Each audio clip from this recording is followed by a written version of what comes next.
your cameramen were there. At least go and look at the rushes of the tape and see where the policeman. If you look at where the policeman was standing and where the guy was where Afenyo was coming from, I mean, even a class 1 child would tell you the policeman did nothing wrong. Right. He's been invited by the police to assist him. And the policeman should charge him for assault. I'm even the policeman.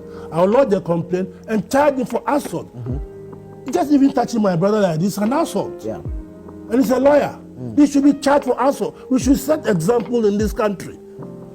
People cannot get away because you are MP. I keep telling you, the MP, everybody could have been an MP. You unfortunately for you, because not all of us can go to parliament. So that doesn't give you the audacity to think you are the king of kings and to do whatever you wish you want to. So that policeman should charge him. So all that they did yesterday, right? 5 months into a governance, the government is doing the right thing. Due process is taking on. So for me, all that petition they sent were all childish. They were childish because nothing will move President Mahama, and nothing will move, if they say political, if they say move the NDC, not to adhere to the constitutional provisions in this country. That's what we are going to do. Very well. Thank you, Chairman. This is not the first time that a Chief Justice has been, a petition has been brought against the Chief Justice. In the last days of President Akufo-Addo, a petition was sent to him. And what did he do? But that didn't see the day. No. Please, just let's. Don't jump the gun. Step by step. Fufu is now going to the and we are now having the soup around it. Right. You understand? What happened when the petition was sent to him? He said it was a conveyor belt. And what did he do? He sent the petition to the Council of State for them to advise. The advice of the Council of State meant that there was no need to pursue the petition. So he came in. So this was the first time, and there was a process that was followed. Are you telling me that JM is not a Ghanaian? He comes from a different planet. So the same system that Akufo-Addo used, when JM is using that system, it's political. Double jeopardy. The outcomes are different. No, forget about the outcomes. We are talking about the process and the procedure. The outcomes comes after the process and the procedure has been followed. Is that not so? As we sit down now, the outcome has not yet been determined. So why are we talking about the outcomes are different? A process has been triggered, and the process is specifically stated in the Constitution, Article 146 up to 11 or 12, what the process should be. And JM has done that. Have you heard the president coming to open his mouth, even to comment on whatever is happening? If he comments, then he's taking a political decision. But he hasn't commented. So what's the politics in this? Indeed, when the petition came, the president had issues with it. They returned the petition to Okatakyie Afrifa. Okatakyie then went and wrote it, amended it. Yes, amended it. Yes, and sent it back to the president. This country, amended it. And then the president said, so far Akufo, listen, this day has come, look at it. And then so far Akufo, the Chief Justice then set up a committee. See the strange thing that happened. Days before the committee will start its work, so far Akufo issued a statement, if you do recall, you can Google it, saying that journalists should desist from reporting on this matter, or else when you do, you'll be cited for contempt of court. It's online, you can Google it. Do you get it? So even the media houses were gagged. If you have exclusive, don't report it. Okay? And then the process went through. The report came. And Charlotte was removed on what? Procurement issues. At the time, it wasn't wrong. At the time, the NPP praised it to the skies.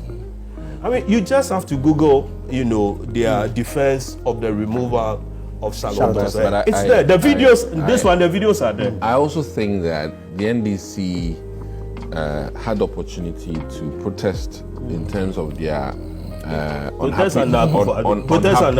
unhappiness with the Charlotte removal. They made it known.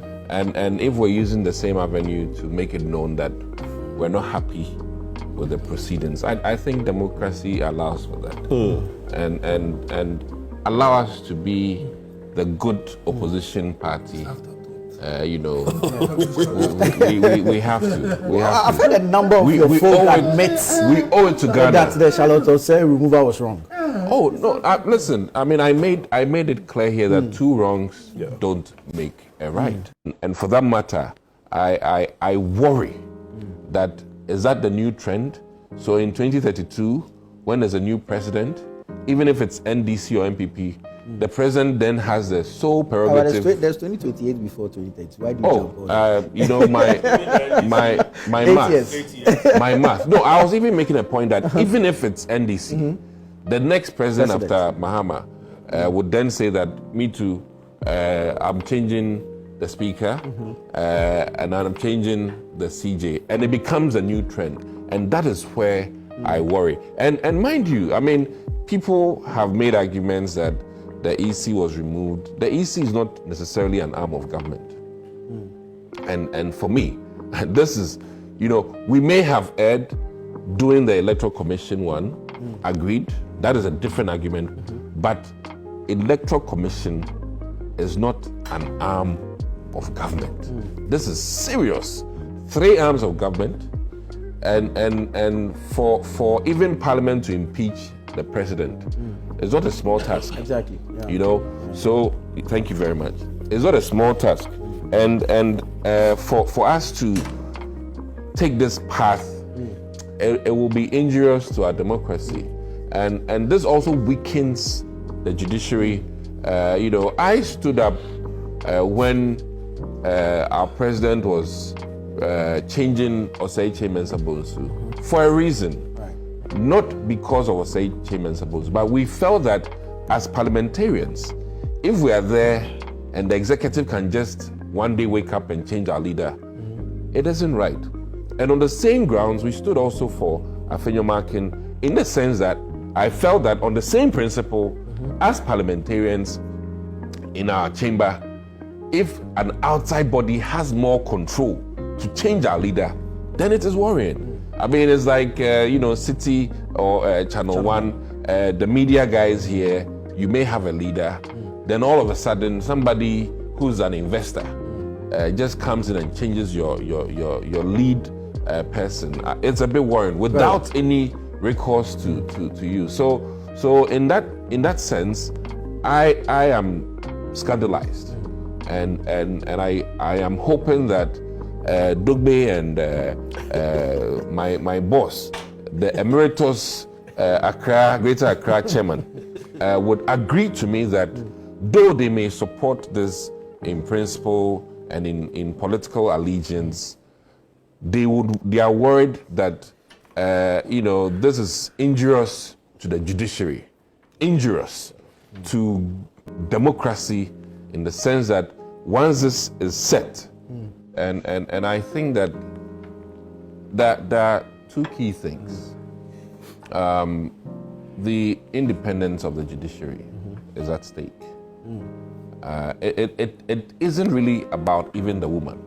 Let me be very frank with you. It's about the position and the fact that position, like any of the arms of government, need to be very carefully protected. And it's not about it being NDC government. This protest is supposed to be a mark for Ghana to be very careful in the future, because I'm envisioning every president now comes and he will want to nominate the Speaker of Parliament and then literally change the CJ. If we get into that, then what we are trying to do is that we are really empowering the executive more so than the other branches of government or arms of government. And that is where I worry. And let no person be confused about that. Today, yes, President Mahama has truly the 2/3 in Parliament, and knowing the character of the NDC, I know for sure that after all this romance, when it is put to question in the chamber, the 2/3 will sing the chorus of yes, let's remove her. But this will be a very low point in our democracy. And that is where I'm coming from. It could be Yaumenu, Amasewa, whoever it is not my problem. But I think that arm of government, the independence of it is at stake. And the checks and balances in our system ought to be carefully looked at.